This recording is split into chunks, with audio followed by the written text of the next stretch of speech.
Chairman, on behalf of Senator Kane and I, one area we'd probably all agree we need more 155 millimeter shells.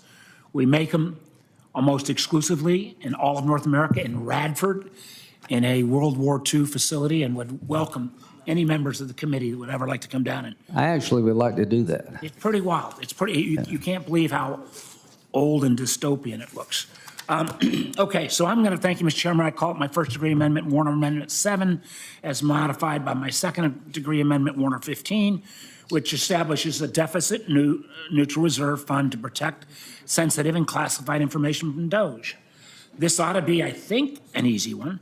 I can tell you as chairman and vice chairman of the Intel Committee, yeah, the federal government's got to do all we can to safeguard national security information, obviously at the same time protect privacy. During the past few weeks, President Trump and his cabinet have given the DOGE operatives access to some of our nation's most sensitive information, including the ability to read and perhaps manipulate data on the 1.3 billion payments that Treasury makes each year. This includes one DOGE operative who formerly worked for a Russian hacker group and was fired for leaking sensitive secrets to a competitor. Another of the DOGE guys declared himself, quote, a racist, and said he would not mind if, quote, Gaza and Israel were both wiped off the face of the earth. Now, I don't think somebody that would give up information to a competitor or somebody that says Israel and Gaza ought to be wiped off the face of the earth, is that the kind of young person we want to be giving access to our banking information, our social security information? Now, I don't think the vast majority of us, I wouldn't trust these kids looking at my checkbook, let alone looking at the overall payment systems of the United States of America. My fear is that this DOGE work is not going to stop with their legally dubious, and so far the courts have weighed in and said inappropriate. The truth is, Mr. Chairman, as you know, the president said last week it's time to send Musk to check out the Pentagon. Aside from the obvious conflict of interest, given the fact that Mr. Musk's SpaceX plays a major role in that defense environment, opening the Pentagon to DOGE presents a serious risk to the classified programs that keep our nation safe.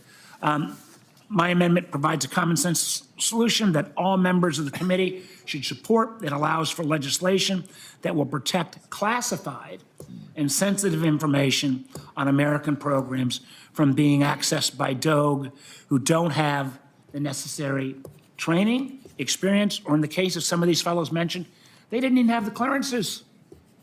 You got somebody with a secret clearance looking at materials that are beyond TS, beyond SCI.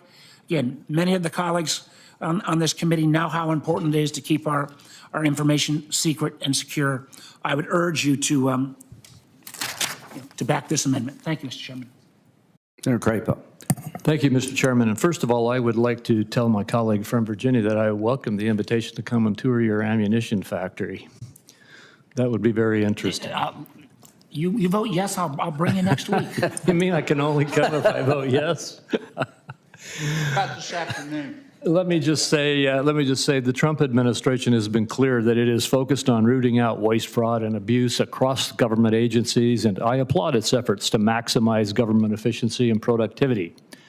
As a part of these efforts and expanding, frankly, upon efforts begun by the prior administration, the Treasury Department is conducting a review of its systems and processes using its own employees. The Treasury employees responsible for this process are following standard practices, as has very clearly been explained by the new Secretary of Treasury, to protect the integrity of the Treasury systems and processes. There is nothing unusual about auditing the Federal Reserve or auditing the Treasury or any other agency, and that's what's going on.